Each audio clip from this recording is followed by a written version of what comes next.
Hello, and welcome to the Games Canon podcast. I wasn't taking a drink.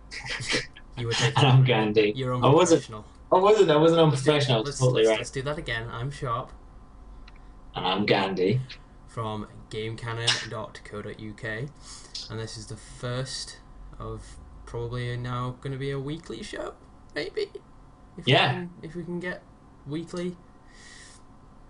Well, really, it's going to be down to you because I'm dead committed. So. Well, obviously, I mean, I'm the flaky one. I'm the one that wanders away and doesn't come. And it's her first time at being on XSplit podcast together, isn't it? It is, and it's actually my first like, appearance. Oh no, I've gone the wrong side. I can touch you.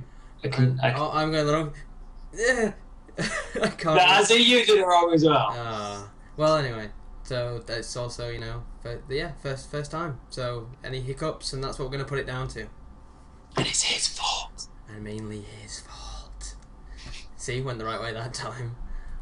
So, what have you been up to this week, Liam, your buddy?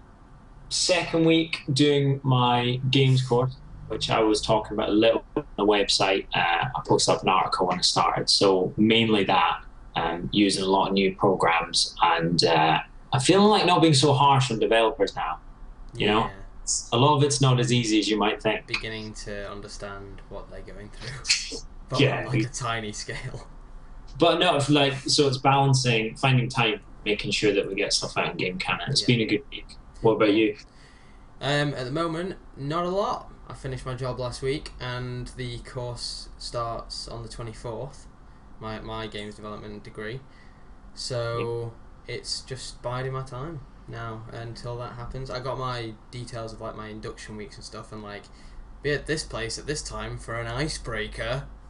That'll be interesting. That will be good. Mine was cringeworthy. We did speed dating amongst a bunch of gamers, right? So can you imagine it? The social awkwardness. Like they don't even want to look at each other. Never mind like talk. But like, it was a night. You know, you could have picked someone up. You know, maybe. You never know. You know what the worst part of it was? I probably shouldn't say this on the website, but I'm going to anyway. In the interview stage, there was a group of us, and there was a girl there, like a gamer girl, like your epitome of a gamer girl. Bright hair, you know, just quirky clothes. Right, like, all right, this will make a good dynamic. Yeah. Went on the first day, nowhere to be seen. Nowhere to be seen. So...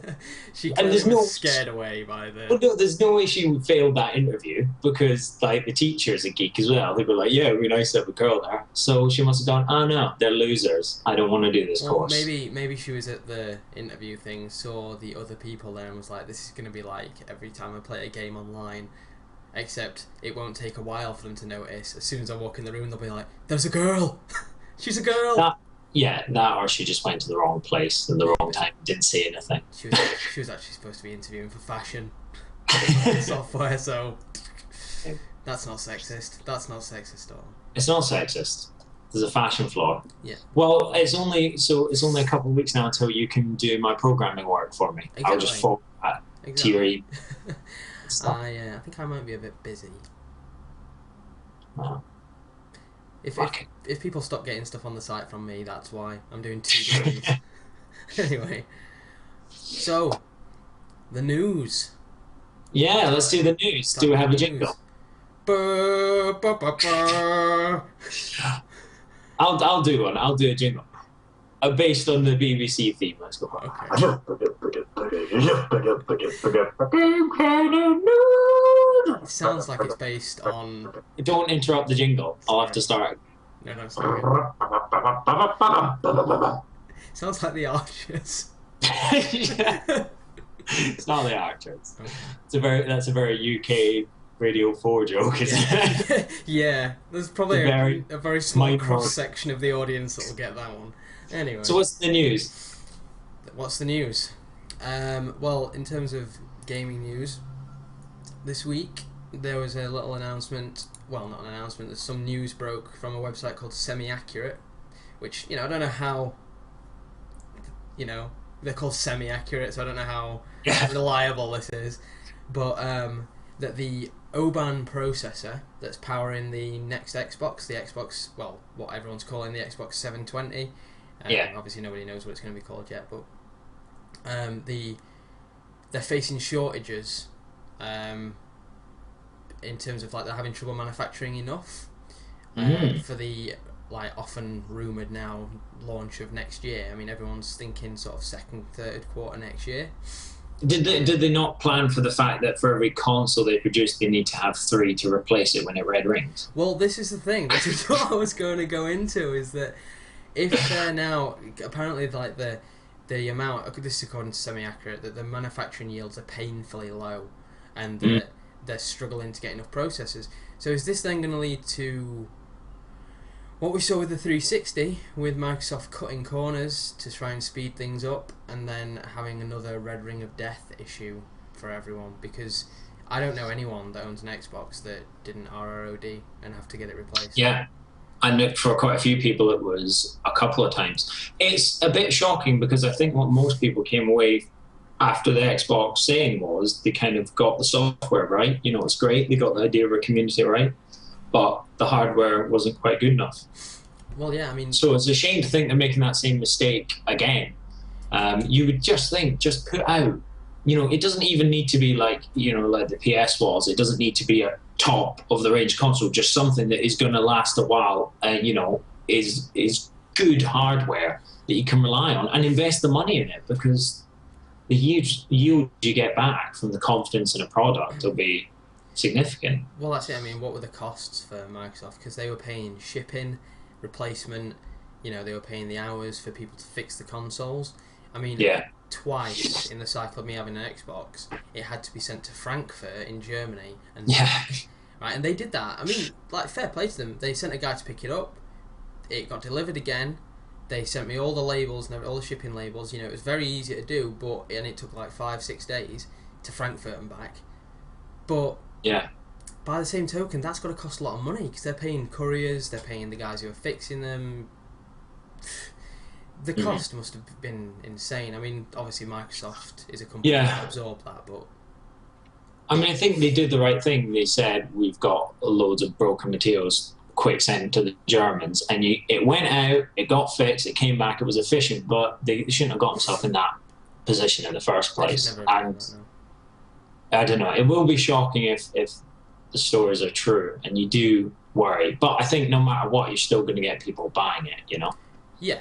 Well, I mean, the Xbox is the only console that I play. I mean, I don't play the consoles very much.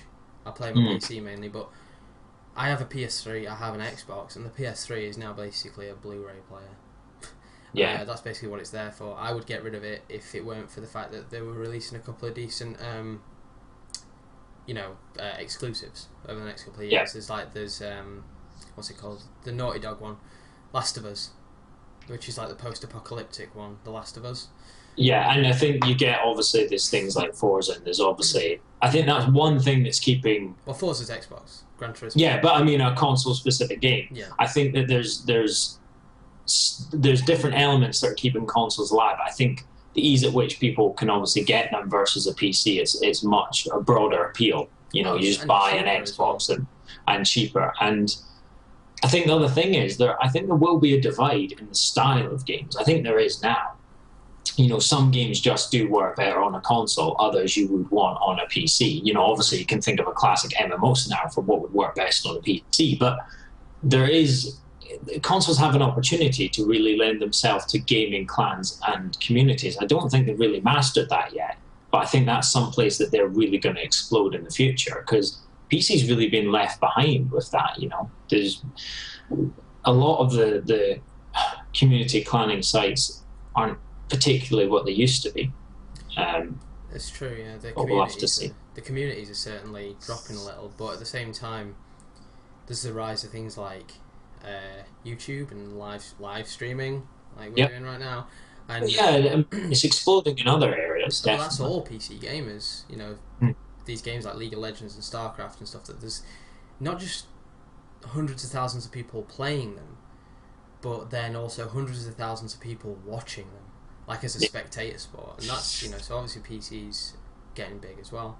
But yeah, people will buy this anyway. People buy the 720 even if it does red ring, because as long as Microsoft turn around and say, here's a free new console, don't worry, we got you back. It's just an inconvenience. You're not out of pocket, and I think Microsoft handled that well. Yeah. Well, speaking of communities, let's move on to our next piece. The Tenuous Link. Tenuous Link. The Middle Earth role-playing project. I'm not sure if many of you have heard about this, but it's basically a team, MERP, as it's called, MERP, put together a mod for Skyrim. It was actually present in Oblivion, the previous one, and it's just been sort of rebooted for Skyrim. And it sort of has ring-bearer storylines in it, and it's, very much Middle-earth themed. It's a Skyrim mod. Sorry, it's a Skyrim yeah. mod. Right, okay. And they've recently been sent a cease and desist order from Warner Brothers, basically telling them that, it's lovely what you're doing, but you can't do it. We'll sue you. We'll end you if you put this out. And so this is a really interesting story, because this is, an online community that's producing content for, if you look at it in the concept of Oblivion, for definitely an old game.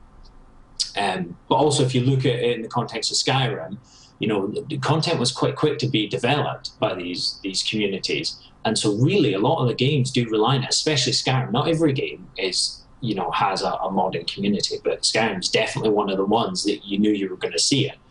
But obviously if they're going to start getting sent cease and desist orders, it throws an interesting spanner into the works. So was it like a total conversion mod, or was it just storylines? I mean, are they... I've not actually played it myself yet. It's on my list to be played next week. But I think basically... Is it been completed, sorry? Or is it in development? That's what No, it's been completed now, but what it is I believe when you stick the mod on, it basically encompasses the whole of your game. Right. So you would have it in a separate folder from your main Skyrim game, presumably, if you don't want to ruin your initial install. Because I'm aware that with previous like HD skin mods and various mods for sort of weapons and stuff, you basically had to create it separate to your original file. As I say, I've not read into it yourself because I've not actually gone through the installation process, so I don't know yet. Well, the thing that I was going to say was that I find strange about this is, what are they charging for this? The guys who are making it, are they charging for the... Oh, I don't know. I presume not. No, I presume not, because the mod generally release free. I've not read into whether they're charging for it, so I'm not sure. I'm looking up the website now, which will link obviously for you guys to have a look at. But what's most interesting me is I actually came down on their side initially. I came down on the community development project team side and thought, this is a big company bashing the little guy again. But I've actually been turned around on it slightly, because I got to thinking, I was reading recently about the Half-Life 2, the Half-Life mod that's coming out, that's been developed by Black Mesa. And the thing about it is that if you look at it, a company, right, say a company was based in the UK, and they'd, a lot of them had just left university, and what happens is they create their own company for creating, iPhone apps or whatever, which often happens. Yeah. They're a small team, and they're, creating it off their own back. But if they were to create something that was, had McDonald's logos in it, or, Harry Potter or anything, that would quite obviously infringe copyright, and no one would have any problem with saying, well, obviously you can't do that because, there's copyright on that. But because this community is online, somehow we look at them differently. We look at them as three guys in a bedroom. But actually, this is a pretty big team, and the question is, where's the line blurred between that being different between, four guys just out of uni and... Well, I would say that the line is if they charge. If these people who are making the MERP, if they're charging money for that, then it's there's a problem. If they are doing it for free because of the love of both the Elder Scrolls games and of the Lord of the Rings sort of universe, they're not profiting from it. So I'm not sure. I mean, Warner Brothers must think they have a case, and they have lawyers, which I am definitely not. I have no legal expertise, but I don't think there's much of a case there, because if they're not making money off it, then what's the problem? Like, what? I mean, I know it's in because Warner Brothers hold the rights to Lord of the Rings in games because they own the rights to the films. So they had to give Turbine the rights to make Lord of the Rings Online and Codemasters. So Turbine and Codemasters made that, but they never used anything from the films. They only used the stuff from the books. And they'd said originally that was because they couldn't get the licensing. So I don't understand if Warner Brothers are giving them permission, but they can't have the music and stuff. Because that was what I was going to say about MERP, is if they were using the music, then because that's Warner Brothers property. I think the trouble is that on the basis, I understand that argument that, if you're not charging, then it doesn't seem to, if you're just offering something, if you're putting all this effort and you're offering it available to the community, why is there a problem? And I think that is where the gut reaction from people of, it's just 4 guys in a bedroom, leave them alone, comes from. But I think where we get into the point that I was trying to make earlier of when do we start seeing them as a company that should adhere to, copyright infringement, for me, I think there's far-reaching problems with a release like that. For example, if Warner Brothers wanted to produce a game, they would have to look at it from what's our competition. And if someone who's really into Lord of the Rings thinks, I could buy this new game for £25, or I could just play this free mod. Well, so there's other aspects that might affect them. And also, their website, you don't know how the MERP people are going to use the attention they get from the mod, whether they're going to get advertising from it. So the chances that they may get revenue in some format, that's true. Could happen. And they could charge for it at some point, in addition to it. And then you'd have to go through that process anyway. Yeah. I mean, there's a petition. We've got the link. For those interested, there's a link here. This is a petition to back the MERP guys. I'd say have a read of it, because I've skimmed over this. Make your own decision on it. Make your own decision, unless we tell you what decision. And then sign the petition, regardless of what decision you make, because despite all this, Lord of the Rings is not Warner Brothers property. Yeah, that's true. I said it online. I'm sorry. I've opened us up to litigation. I'm not really a part of this team. I'm going to distance myself. The movies are their property, but it as a concept is Tolkien's, and his son now, isn't it? It's Christopher Tolkien that owns the rights to everything. I mean, I think, as I say, make up your own mind and have a good read. I think it's important.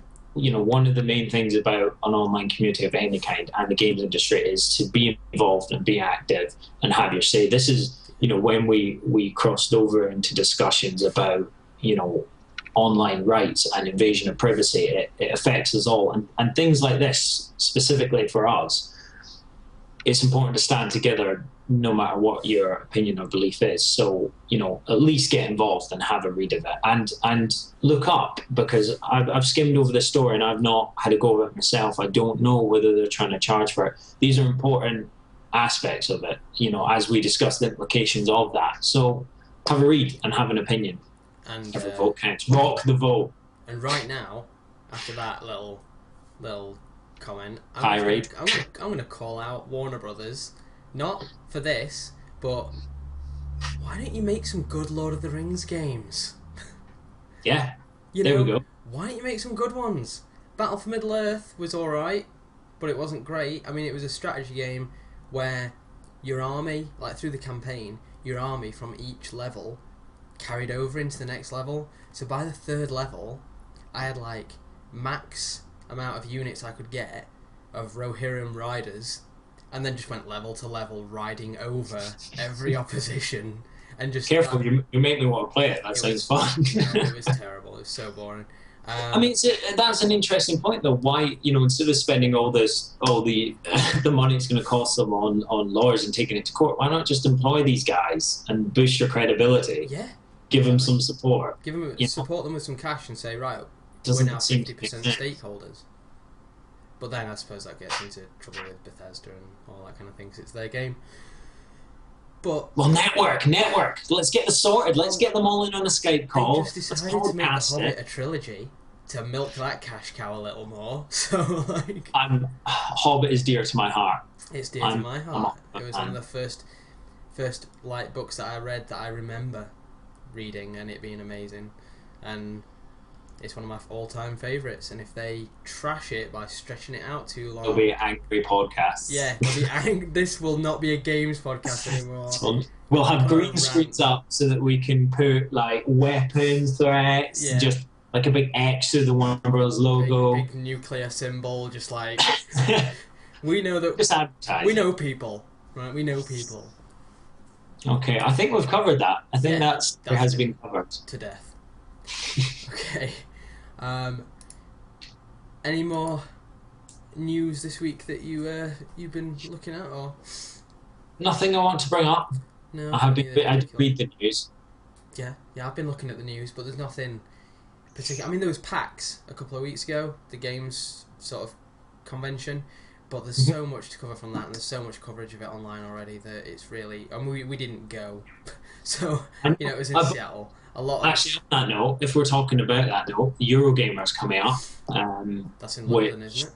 It is in London, and if we can go, if we're allowed to go, then I will go. So that's been put out there. Yeah. I will take footage. I will take photos. We will accept tickets to London. I have applied for a media pass, so we'll see. Well, we will see. You're not coming. Well, I mean, that's fine. It's not like I wanted to anyway. No. We'll see. It's the kind of thing we'll be doing in the future, and you will see coverage of it. Well, it'll be. It's just been in Sheffield. Games Britannia. I don't know if you've heard of that. Oh wow! Long taking some photos, maybe done some game content. Well, I could have, but I was busy, so I really was. I was away. But yeah, Games Britannia was in Sheffield a few weeks ago, and that's a good little indie one. So next year, I'll be there. We'll be there with bells and whistles. With bells and whistles. Okay, so we were going into new releases this week. New releases. We need to work on some jingles. We do, and possibly some segues and the like. Okay, so next week for the Xbox 360. Actually, we'll start with other things because the Xbox is pretty busy.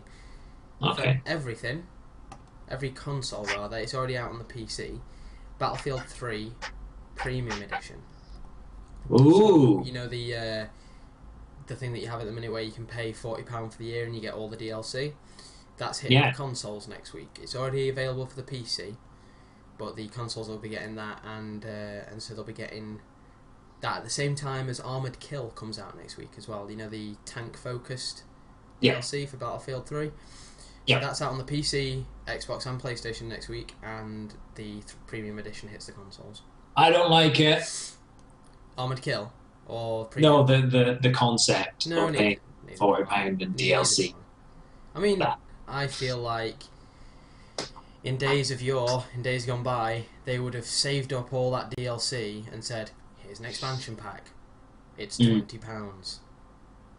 I mean, I'm sympathetic to needing the funding and needing it to continue, but I'm not sympathetic to just lacking elements in your game specifically so that you can release them and charge them. And it's not even a case of, well, we've got a projection, we're doing some decent project management on this, we're going to need to have a cash injection if we're to continue developing for this specific game, and we're going to do it here and it'll be best for the consumer because of this. It's all driven at just maximizing money across the board, so not a fan. But I like Battlefield 3. So Battlefield 3 is a fantastic game. Speaking of a less fantastic first-person shooter and milking that DLC out of your consumer base every single... I think you know what's coming. We get a yearly release like FIFA. It's milking DLC out of people. It's costing you £80 a year to play this game. Modern Warfare 3. The Chaos Pack comes out this week, which is their DLC, and the Chaos mode is like... You're just fighting waves upon waves of enemies. It's basically like a horde survival mode. That sounds cool. Yeah, it's like... Well, there's already the survival mode in there already. I don't know if you've played that in Yeah. Modern Warfare? Yeah, I have. Yeah, well, that's already in there, but now the Chaos one is like crazy. There's just a lot more of them. I watched a video of a guy playing it on YouTube the other week, and it's just insane. It's for people who play Modern Warfare all the time. I'm going to be a bit nicer to Modern Warfare and say that it's completely okay for them to do stuff like that because their audience are 13-year-old kids who have nothing but money and time. So if they want to milk them, milk those 13-year-olds away. Okay, I'll agree with time. Also, don't let your endorsement of milking 13-year-olds. I mean, they're purse strings. But why do they have money? Thank you.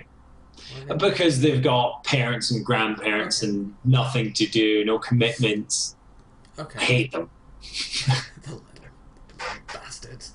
It's just like, no, I mean, what can I say? I've just gone off the franchise entirely. I'm done with Quake reboots. I'm done with being charged out every orifice for them as well.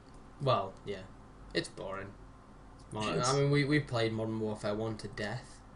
Yep. I remember that, and then from then, really, it's been quiet for us. We've not really played it that much. Well, I mean, we'll cover it. We'll look at it again. We'll give it a shot. Yeah, I'll give Black Ops 2 a look, because I like Black Ops more than the Modern Warfare franchise. I'm a firm believer you can hate something and still, love a new edition. Yeah. So I'll give anything a shot. Okay, so also out this week. Okay, this is NHL 13, so hockey, if that is what you I've played it. I've been not 13, but I've played a bit of hockey on the console. I thought you meant outside. I was just like... No. I've played real hockey, not ice hockey. Okay, well, NHL 13 this week. NBA Baller Beats, which I don't know what that is, but it's a basketball game, obviously, because it's NBA, and Baller Beats sounds like... It's all these sport releases coming out now. Tekken Tag Tournament 2 for 360, PS3. I don't know. Are you a fan of fighters? I'm not. I know that it's got a following, doesn't it? These Tekken games. Tekken and Street Fighter and those guys. I mean, yeah, and all that. Yeah, exactly. I can do that, but I don't like it. Yeah. I'm not like I was never into the button mashing. I didn't have friends when I was young. Right. I didn't have a group of 4 friends who would Street Fighter and Tekken it up. So I just missed it. I was just on the Mario Brothers, but just one brother. See, now I'm just so worried about repetitive strain injury. I can't play fighters. You got to break through the pain.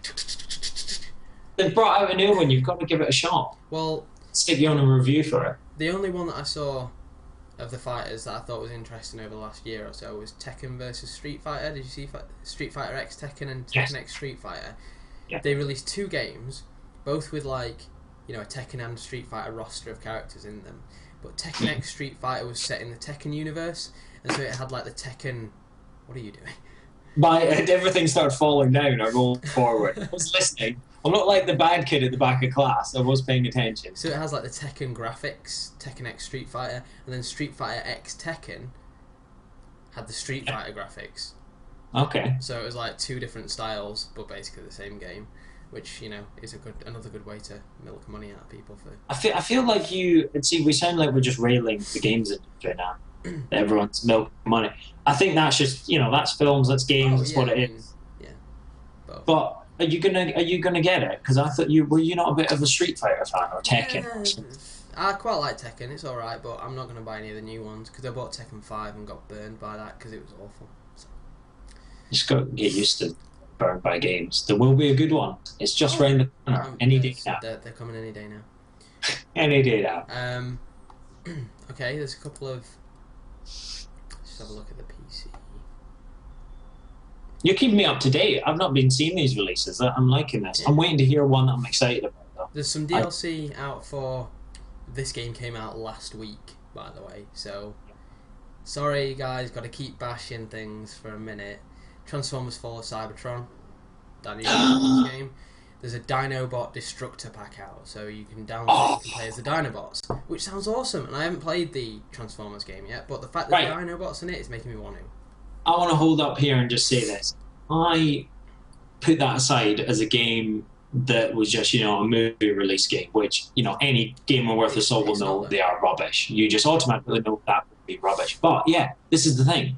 I looked into it a little bit a while back, and I started watching some trailers and gameplay, and it looked pretty good. Yeah, I thought I just haven't got into playing it yet. I thought it was a movie one as well. I thought it was a movie one, but it's not. It's a real game. It's actually a Transformers game. Yeah, so good graphics, I heard some good engine, good mechanics. Yeah, it all looks good. In fact, I think is it not a co-op as well? Is it? That's pretty. I'm pretty sure it is. I'm pretty sure it is. If it is, we've got to get that and we've got to play that. That's on the list. I think we're gonna have to put a video up of that because I've heard good things, and I think it could do with a little bit of support as well. Yeah, it sounds a lot of fun. So, what's that? There's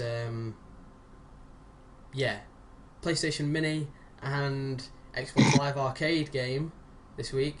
PlayStation Mini means the small games, like it's like the Live Arcade games. I don't mean like a PSP game. I don't mean a tiny game. I mean like a smaller game. You might be interested in this. I certainly wouldn't be. Ronnie O'Sullivan's Snooker. Oh! Rocket Ronnie got his own game endorsed. That does sound like it'd be right up my street, actually. Yeah, sounds bad to me. I'm sad for those type of games. The type of thing I could do in real life. I wouldn't even have to put in that much effort, but still would rather do it on a game. Yeah. I'm going to write that down. Okay. And now, this brings us to the first of the trailers that we're going to show. I like this bit. This is a PC game called I Am Alive, and it was released for the consoles a little while ago. It's out next week on the PC. I was reading about this. Sir, I was reading about this. Go on. And I like the look of it. Yeah. That is all. That's it. Yeah. Well, it's it's PC now. It used to be just console, and I saw a trailer for it like a year ago, like the announcement trailer, and it's like a post-apocalyptic sort of survival thing, which, everything's post-apocalyptic now, but this one. And they claim it's a believable scenario as well. Yeah, that's so what I've heard. Properly scared. But yeah, so I'll show the trailer, and then we'll have a quick chat about that. Peggy 18.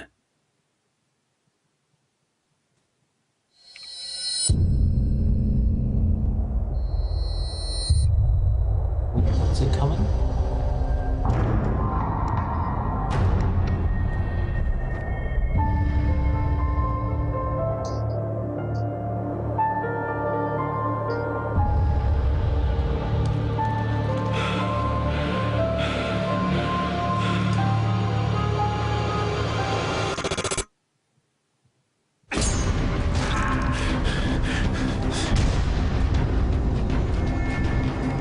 How'd he get here?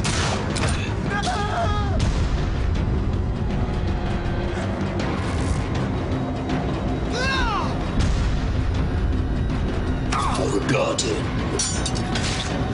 Step back. There is a ship out there. They've been searching for survivors.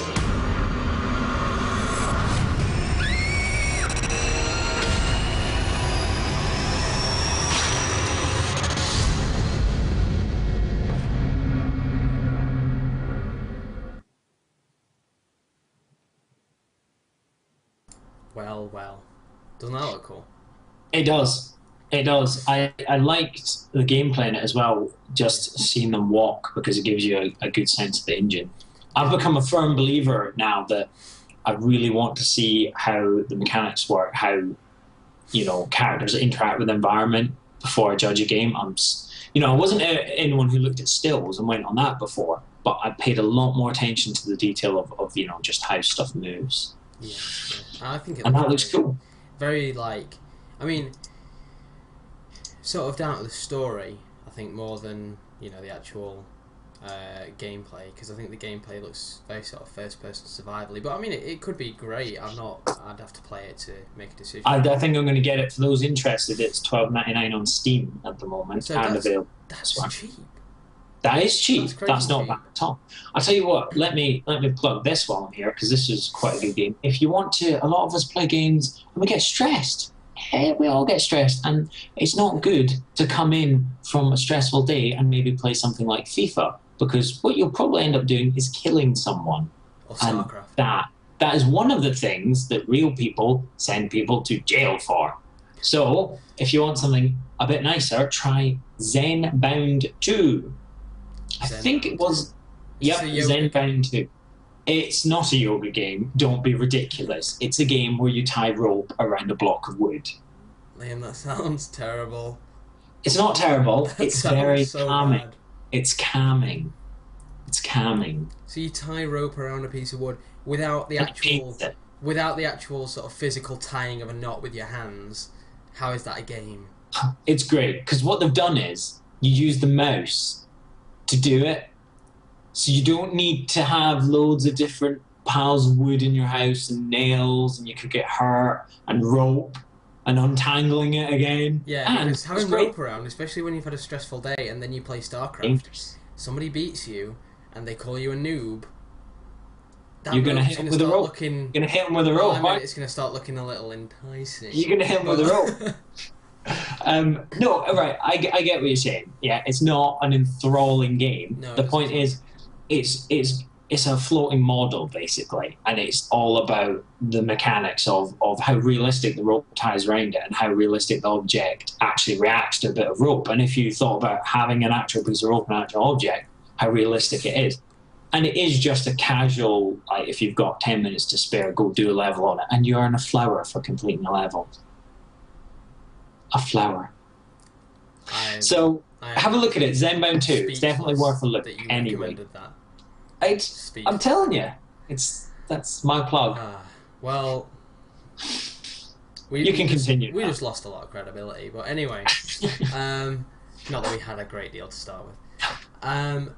Speaking of, this isn't a tenuous link. This kind of links into what you were just saying about having a stressful day and not wanting to play that game that's going to stress you out more when you get home. Yeah. Now, a little bit of preamble before I get to the actual thing that's linked in. Next week is the third of the Xbox Live Indie Games Summer Uprising. So all summer, Xbox Live have been pushing these little indie games. Like one of them that's on there is like a 3D Snake game, and it's made by a one-man development studio in Cornwall. It's just these tiny little games that are just getting pushed by Xbox Live on their arcade, which is a great move by Microsoft. I really like that. But this Summer Uprising, there's 11 games out in the next one, which starts next week and is right through to September the 20th. And the games that are coming out, if you bought all of them, which is, like I said, there's 9 games. If you bought all of them, $11 US, it would come to. You wouldn't want to pay a great deal more than that for some of them, because some of them are very basic. Like I say, one of them's Snake, but in 3D, which is called Kurth Phil. It's spelled QRTH-PHYL, which is weird. But anyway, he's thought about his marketing. Simple name, simple product. But it's one a day, all next week and the week after. They're being released on the Xbox, and they get spotlighted, and you can buy them. And some of them look really cool. However, next Friday, the one that's coming out, and I encourage you, Liam, to make sure you watch this trailer when I put it on and put the sound on for it, because the music on it's hilarious. On the last one, I just shut my eyes, but I'll listen to this one. Okay. Well, this one is a game called Smooth Operators, which is out next Friday. And Smooth Operators, you think, oh, that sounds pretty cool. Sounds like it's a cool name. It's a call center simulator. Oh, I'm getting it. It's a call center simulator. As someone who has just finished working in a call center, I can't imagine anything worse than working in a call center all day and then coming home and going, you know what I want to do tonight? You know what I want to do? Play Smooth Operators Call Center Chaos, which is what it's called. It's like Theme Hospital, but with a call center. So you build a call center and you hire staff. You're selling me. And you have to and it says create a good call center atmosphere by micromanaging your employees. I can't think of any situation where being micromanaged by your boss is a good atmosphere. But anyway, I'm going to show you the trailer, and we'll talk about it a little bit more after. This is one of the indie ones coming out next week that I can't recommend. Come on, let's see it. All right.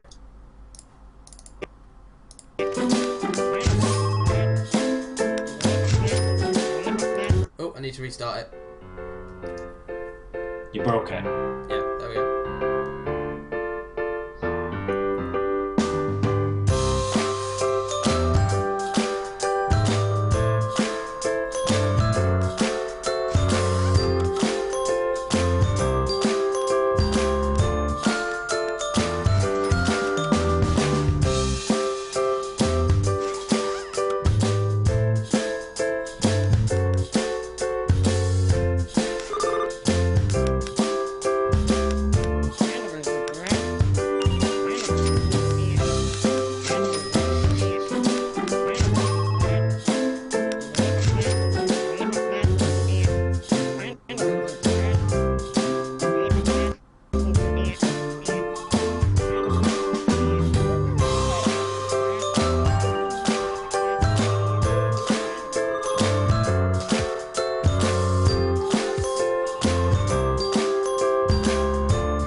Dancing, right? Because that music. Yeah. I told you needed to hear that. Like, It was good. oh, I do have an appreciation for like why that would be a good game to program and to make as an indie game. But I just think that you could have applied it to maybe a better, any other topic would have possibly been better. I guess theme parks and hospitals and zoos. That's what Theme did, and Tycoon, and then they did Railroad Tycoon, which I've never played, but people rave about. Probably mainly train people though. You know, train people. I'm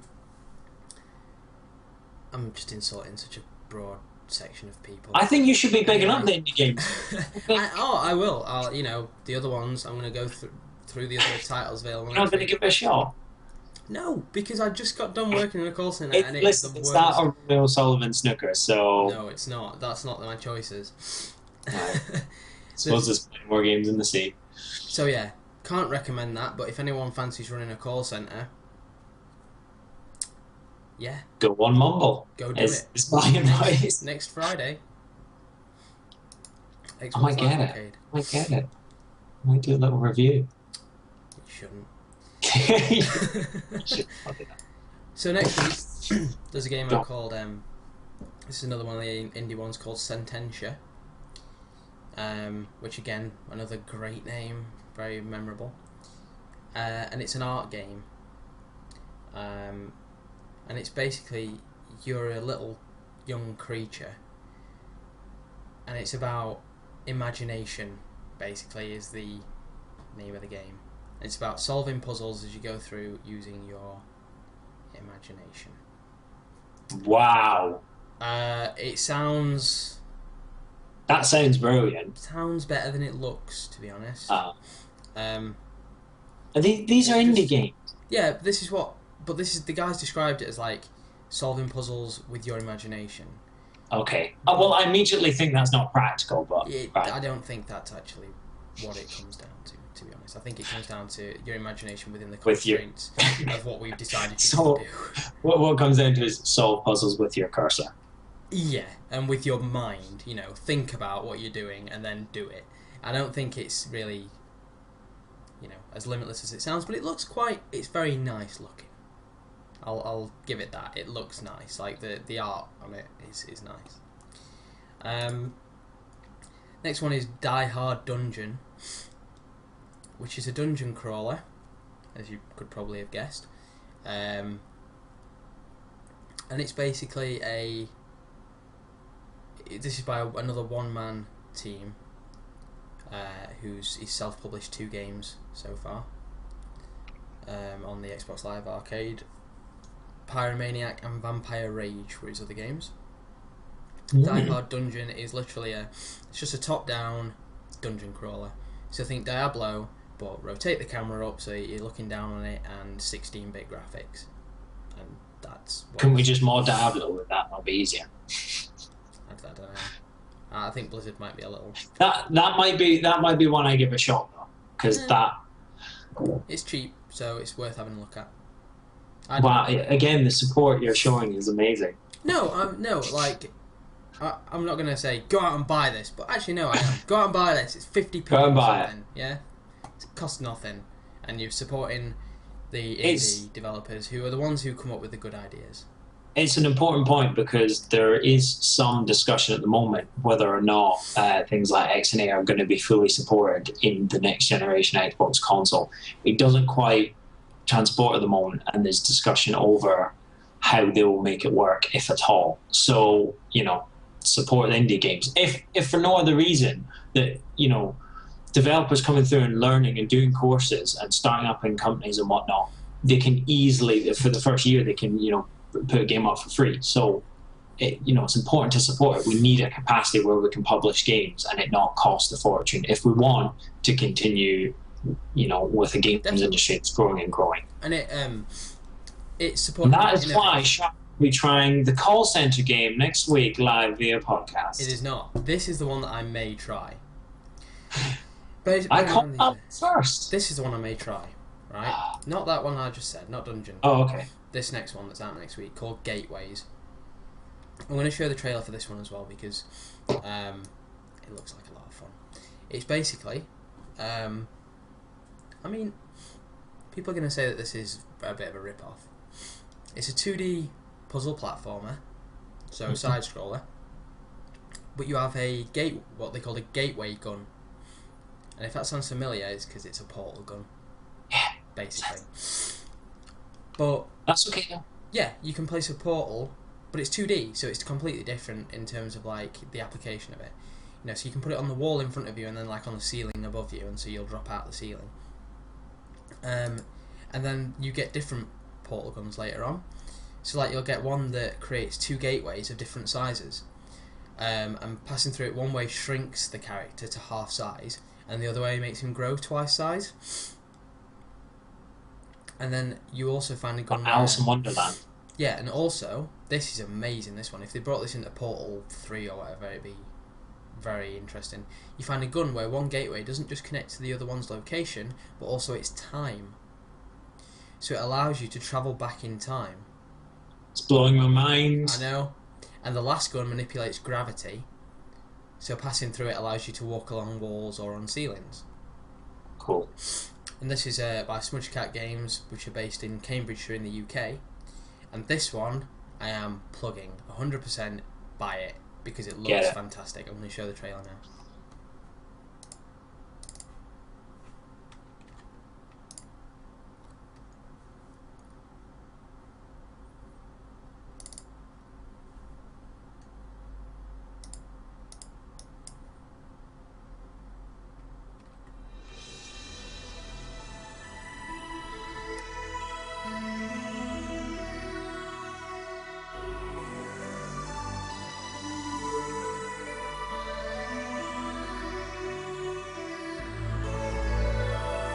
Whoa. Whoa.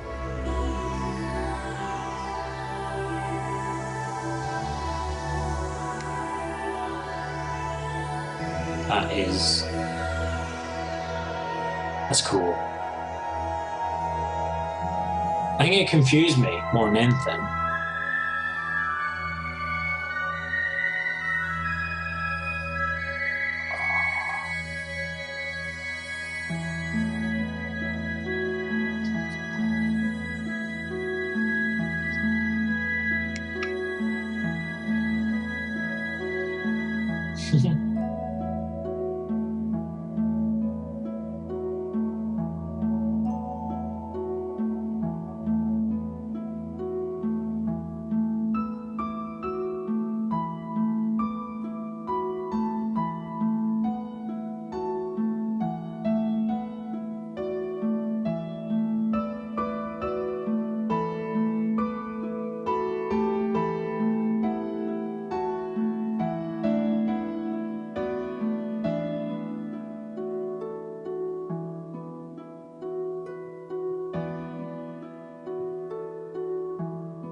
my brain.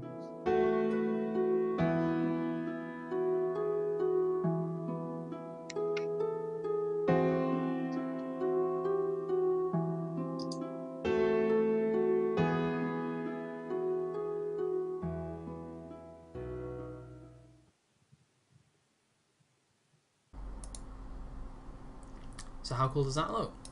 That looks cool. I like it. Yeah, Looks I pretty like awesome, it a lot.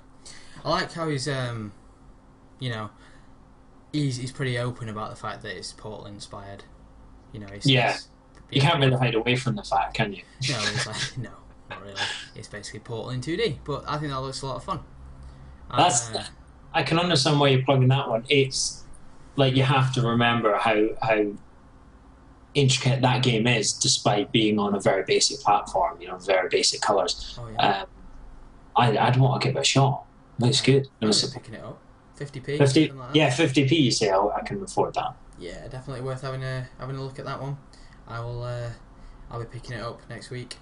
It's out on Thursday as part of the indie games push by Xbox. So Good stuff. pick it up. Get out there, support them, because we're not sure if they're going to have these indie games on the new console. So one way to make sure they do is to support the ones coming out now. Yeah, definitely. No pressure. No pressure, but go buy it. Okay, so we've And we covered everything. That's everything coming out. Yeah, that's everything that's coming out next week. I'm up to date. Good. I'm looking forward to next week now because I've already planned what I'm going to play on that, and I need the next lot of stuff. Yeah. You get working on the list now. Yeah, I'll work on next week's list. Bye. Okay, well, since we're at the end of new releases, I'm going to talk about a few betas, which are almost new releases. They're on the cusp of new release. Yeah. It's basically like a new release. Becoming a new release. Becoming a new release. Yeah, I got a beta through for End of Nations, which is an MMO RTS. Looks a lot like something like StarCraft. I saw this ages ago and applied for the beta and completely forgot about it and then got it through. Literally installed it last night, and I'm very excited to play it. It's developed by Petroglyph Games and it's published by Triumph Worlds, and it looks really exciting. One line that made me particularly excited about it is Petroglyph hopes to accommodate thousands of players as they battle to bring down the game's main NPC foe.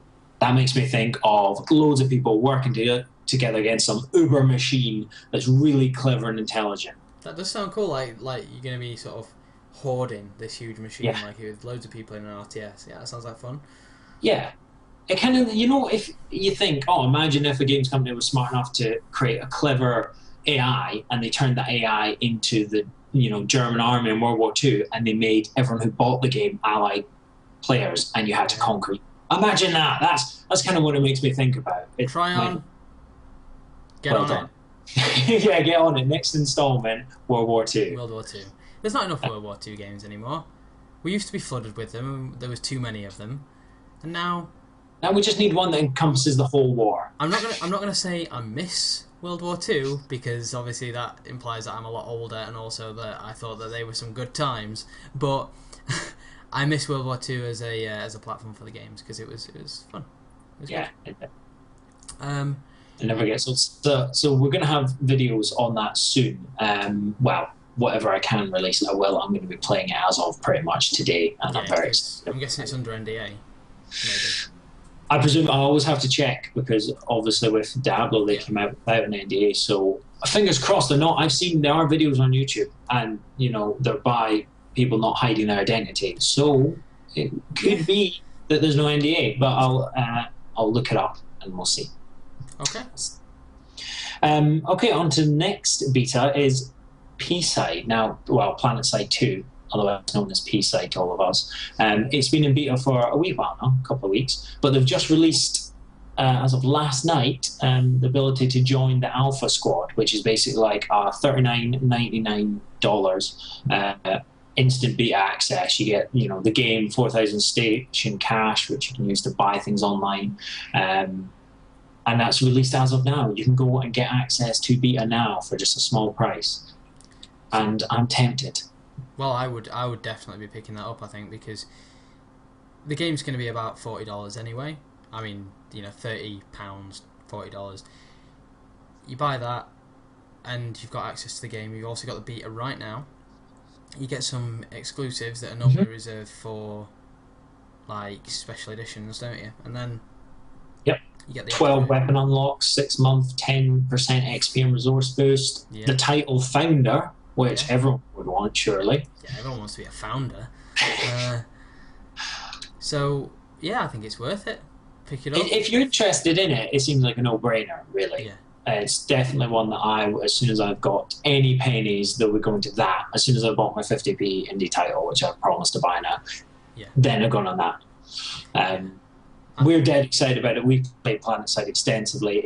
PlanetSide was a really unique game, an MMO FPS, an open world, and it just gave you the feeling of being in a real battle. You were given futuristic but very basic resources that you could use, certain vehicles that had certain abilities, but the rest was just down to what players decided to do, how they decided to attack a base, how they decided to form themselves in their platoons and outfits and whatnot. It was exciting. What I find crazy is it's never been followed up.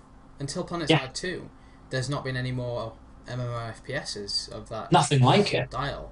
Nothing like where you were in like a persistent world and in a battle. I'm so surprised that Call of Duty, Activision aren't saying COD Online is the next step. Persistent online world, big battle, and you pay a monthly sub. That sounds like what Activision would do. So that'd be. I think that's my real problem with a lot of FPSs nowadays, and I keep calling them, Quake reboots, is that it's so much focused on these tiny maps and fast spawning, fast dying, and arcade style shooters. Little focus on tactics, because you can't really be that, tactful if you aren't holding an area or can't hold an area, because they can just frag you in a second and not really care about their own life. And this is different, and obviously it gives you an interesting look at what the direction FPSs could go in. I think it should be. Definitely. I think it'd be a lot of fun. So I'm looking forward to PlanetSide 2 a lot. There's actually a video on our homepage right now at the bottom. It's just the PS2 trailer. So if you're watching a live stream, jump on our homepage, have a look at it now. And I might even play some on the channel now. Now that the NDA's lifted, might play some on the channel. Exactly. Yeah, definitely. Actually, we'll get that up soon because I've not played in a few days. Well, we'll get on that and play some of that together. So speaking of that, what have you been playing recently? What have I been playing? Yeah. This week, obviously, I'm a Blizzard fanboy. I've been playing WoW, getting ready for Mr. Pandaria because you're always going to play a little bit in a week, aren't you? I'm always gonna play some WoW. So from here on, I'm not going to mention WoW when you ask me what I've been playing because it's a given. I'll have a tick box in future. Yeah. I'll just WoW. Yes, right. Right. WoW. Yeah. Little Diablo 3. Good stuff. I'm still enjoying Diablo 3. It's still fun. But the main one I've been playing is Guild Wars 2, which we'll get onto once. Reserve that one because that's a big topic. Because you've been playing it as well, I know. I have been. Yeah. Stuff to be said. So yeah, that's basically it. Those 3 games. All the big hitters then. Well, yeah, I've been a little pressed for time this week, so hopefully next week I'll have a bit more.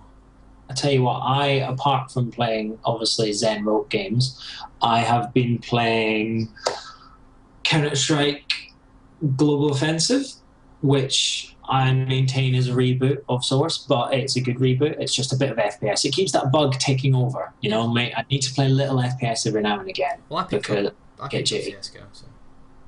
Okay, well, that's another game we've not really played together on yet. We need to do that. We need to do that a little bit more. I played League of Legends. That was a new one for me. I missed that first time round. I know you played it a little bit. You did a video for Game Canon. I just never tried it out, and I've dropped into it now, especially because I wanted to see what that free-to-play model was like, and can it work well, and is it working well? And I like the model so far. I don't know how much I like the game. I like the model. I've just been getting to grips with the mechanics. I've only played 2 games in it. Won them, of course, because Gandhi. But, I'm amazing, clearly. But, yeah, we'll see. Play it a little more. Maybe stick a video up, and I'll see what I think. Well, I might play it a little with you, and we'll see what it's like if you're actually playing with someone, and we'll try and figure out some of the more intricate sort of nuances You're of a bit the game. cool with it, aren't you? I'm a bit what, sorry?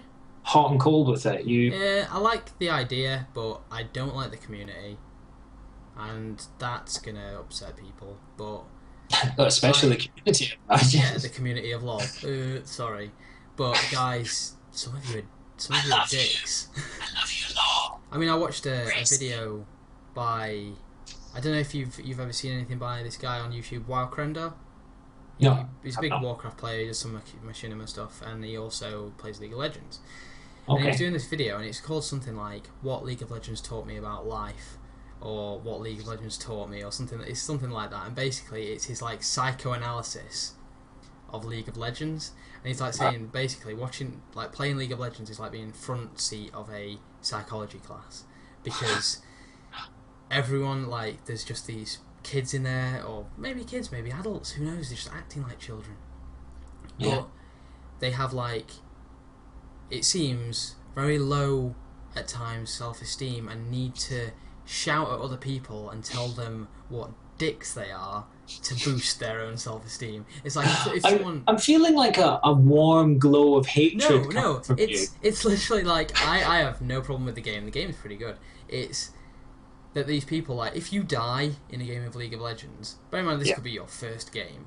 If you die, there'll be people like, oh my god, you're feeding them. You dick, you're feeding them. Like, they're leveling because you're dying. That's what feeding means in League of Legends. Like, you're feeding you're feeding the opposition. Like, what are you doing? But I played AI.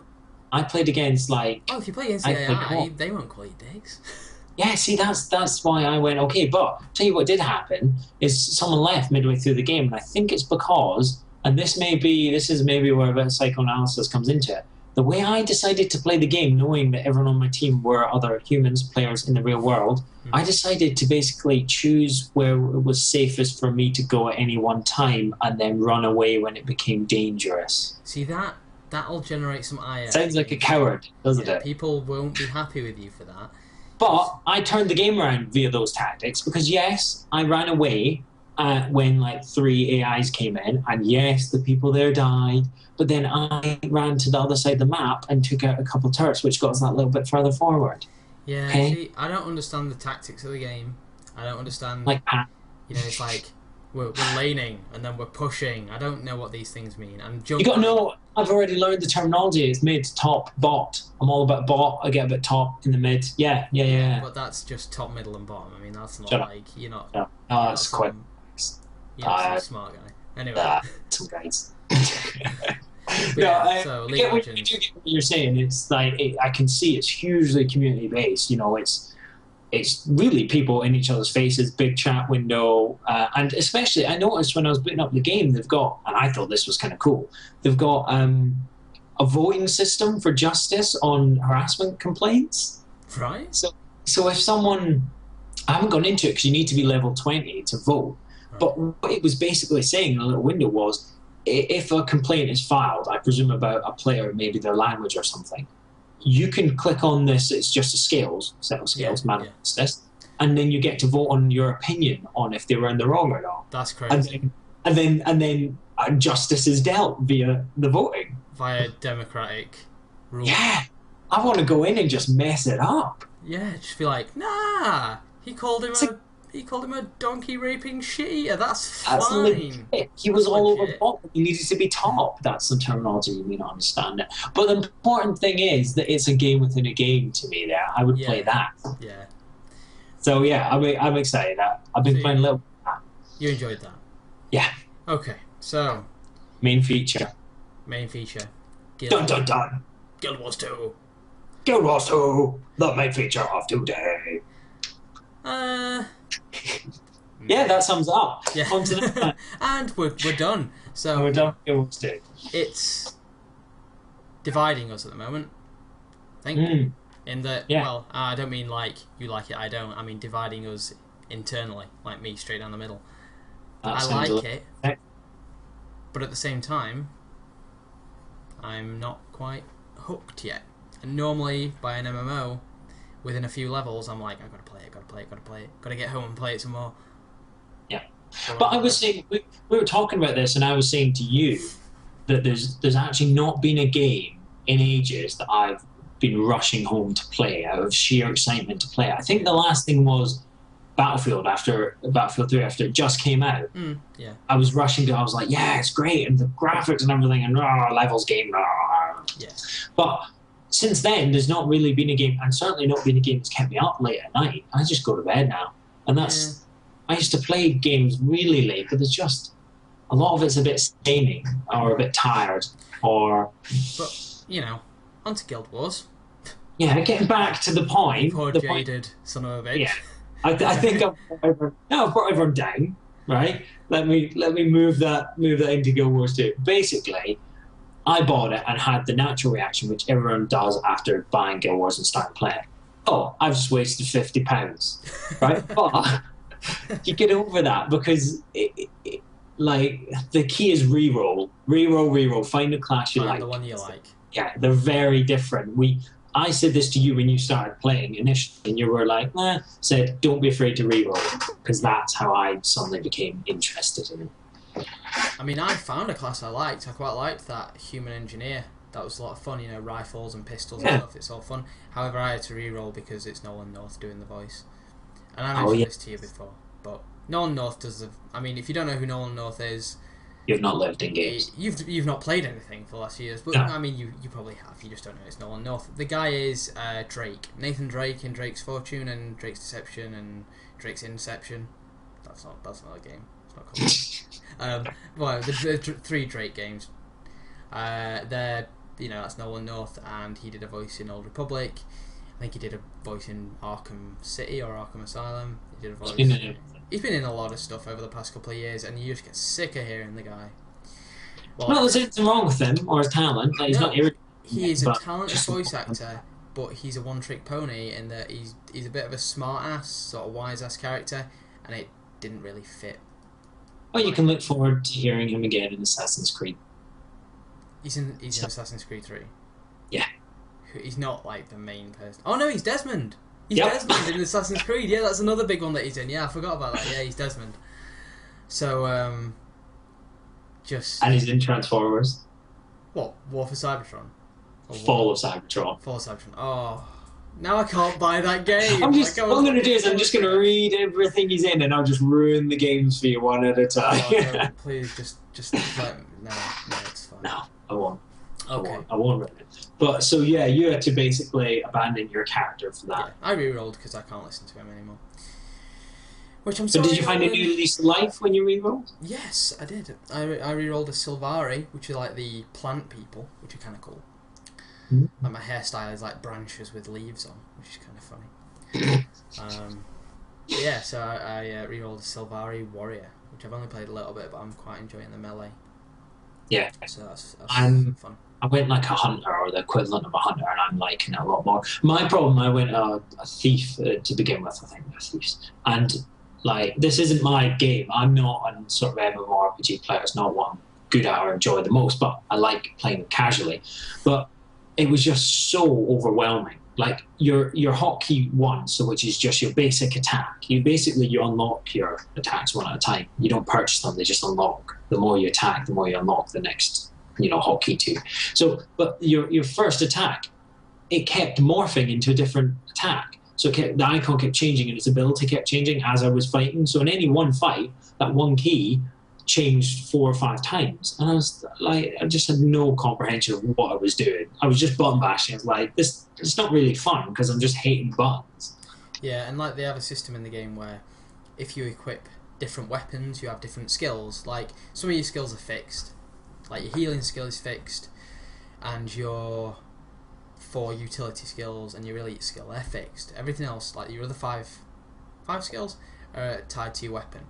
So you'll either have 5 main skills, like say you have a rifle, a 2-handed rifle, you'll have 5 skills there. If you have a pistol in your main hand and a shield in your offhand, you'll have 3 pistol skills and 2 shield skills. Yeah. If you have a pistol in your offhand and a sword in your main hand, I'm like... Don't confuse yourself. There aren't characters that can do that, but like you have 3 main hand and 2 offhand skills if you're dual wielding, basically. So it's quite fun like that because different combinations of weapons produce different skill sets. Yeah. Which I find really interesting because it's more realistic, I guess. Yeah, it's a mix. Like, it's an absolute mix of being on the cusp of terrible and the cusp of brilliance, because it's great that you know, equip if as I said, I'm a hunter, but I can also have like hatchets or a sword or something. And if I switch, it's good that my skill just automatically switches, because I'm not going to do the same thing with a sword as I do with a bow.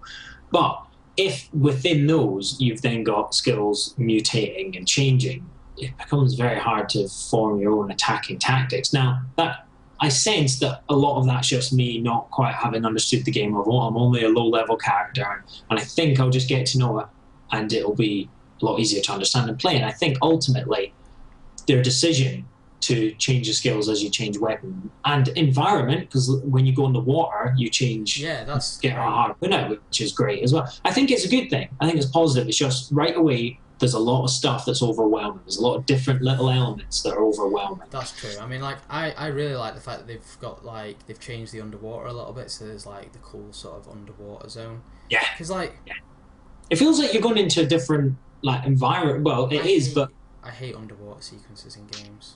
Mm. I hope there's not too much of it, because I hate it. Like, WoW in Cataclysm made that underwater zone, Vash, or Vashir or something, and it's just... It's awful.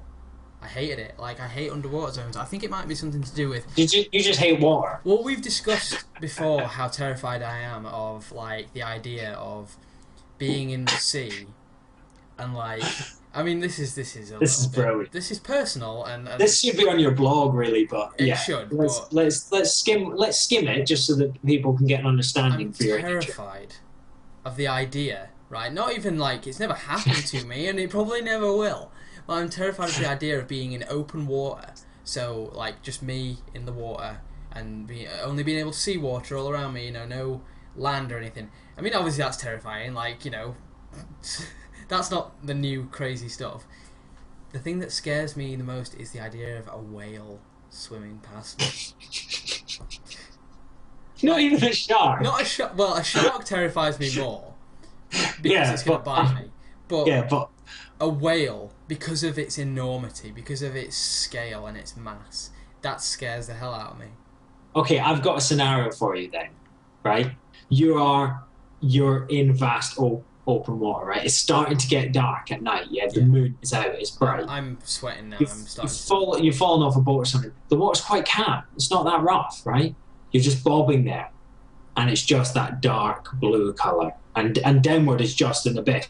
When you sense there is a whale beneath you, but at the same time, African, let's say, subspecies of moth starts flying around the top of your head and dive bombing you. Okay, that requires some explanation. I'm also scared of moths. Yeah, so you've got a choice of attacking this moth to try and get it off you, or letting it land you and hit you, or swimming down for a bit to try and get it to fly off and lose you. Moth. Okay, all right. I'd crush them off with my hand. Just push them off. Right, that's interesting. Okay, so where were we? Guild Wars. Yeah, no, but back onto the water theme. I actually like it because when you go into the water, it kind of feels like you're stepping into another game briefly. And I like the idea that you can develop a character. This is something I think games do too much, is that limit everyone to a same scope of development.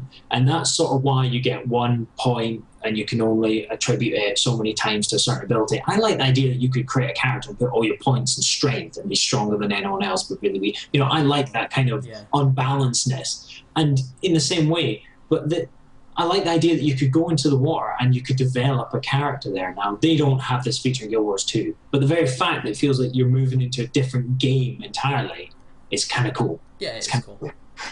So yeah, that's a plus. And we've not done any PvP yet, which is one of the game's big draws. So once we've done that, we'll talk about it again next week, because... Expect some videos, definitely. We'll have a full week of playing it this week. So. Yeah, we'll get some of that up for you. Okay. So that's pretty much us. We've got to mention the website a little, don't we? Yeah. Everyone, we've obviously got a couple of different homes on the internet. We've got this channel that you might be watching right now, or you might watch this video on later on. Own3d.tv/Game Canon. That's the live stream. you can access that from the main hub website that we have, which is www.gamecanon.co.uk. Everything's on there. The Twitter link. There's going to be a YouTube link pretty soon to our channel. Yep. Which is youtube.com/GameCanonAdmin. So basically go to gamecanon.co.uk and you can see the stream on there. You can get to the YouTube. You can see our blogs. Get to everything. Yeah, get to everything that we're doing at the moment. Because we're playing all sorts of different games. We're blogging about games and about the courses that we're doing, which is, if it's a field that you're wanting to get into, developing games, it could be something that's interesting to you because it's what we're doing right now. So yeah, we just brought out those blogs. It's basically a way to talk about game content in our real lives. So we'll be just speaking from a bit more personal level, where we are, a few pictures maybe from our real lives, what we're doing. Will be lots more blog entries soon, and I'll be doing a few basic videos just on some of the programs I've started to use, like the UDK engine. And that's, if you've never touched them, used them before, it'll be a good one for you, because I'm going in at entry level. So if nothing else, it should be an interesting read. UDK being the Unreal development, is that right? Yeah. Yes, that's correct. They're starting to make the Unreal 4 engine now. Yeah, there's loads. There's absolutely tons coming out. I'm going to just learn something, and they're going to bring out a new version of it, and I'll have to learn it all over again. Yeah, that's what the next few years are going to be like, I think, for us. But I'm learning the C# programming, you're doing C++, and then they'll come out with a new one. Yeah, well, C++ is already, in the next couple of years, is going to be a new version. I mean, it's obviously C++, what it is now, will be applicable. So I'll just use for everyone else. So. Yeah. Anyway, the point is, get on the website. Yeah. The website is the hub. You can get to everything from there. That's the main one. There's lots of content coming. We've talked tons about videos that we're going to do just in this podcast. So watch out for them. They'll be up soon. Definitely. Right. So now we are going to show you a video. Nice way to end the podcast. It's a great way to end the podcast. This guy who is from America somewhere, I believe. Yeah, we've nailed him down to America. We've nailed him down to about a third of the world. His name's Ronnie Shalvis, and he is a parkour runner. And one of his friends made for him a custom Assassin's Creed outfit. Yep. And this is a video of him running around his, what I assume is his hometown, unless he's travelled somewhere. He's running around this town doing parkour in this Assassin's Creed outfit, and it looks phenomenal. It's like Assassin's Creed in real life. Yep. Is basically what he's shooting for, I think. So we'll put a link to his channel in the video description. Yeah, there's lots of information in the description of the video anyway. It's basically, three talented people come together, a guy who makes great videos, a great costume designer, Alison Dredge, and this parkour runner. So have a look. Some more great videos on his channel, and it's a fun watch, especially if you like Assassin's Creed. It is. So enjoy the video, and that's it from us. We will see you next week, hopefully, if we can get another one out next week. Yeah. And this will be available. Oh, forgot to say, this may be available on iTunes later this week. It will get it done. A video version, but it may be available on iTunes. Okay. Cool. Thanks very much, guys. We'll see you next week. Thanks.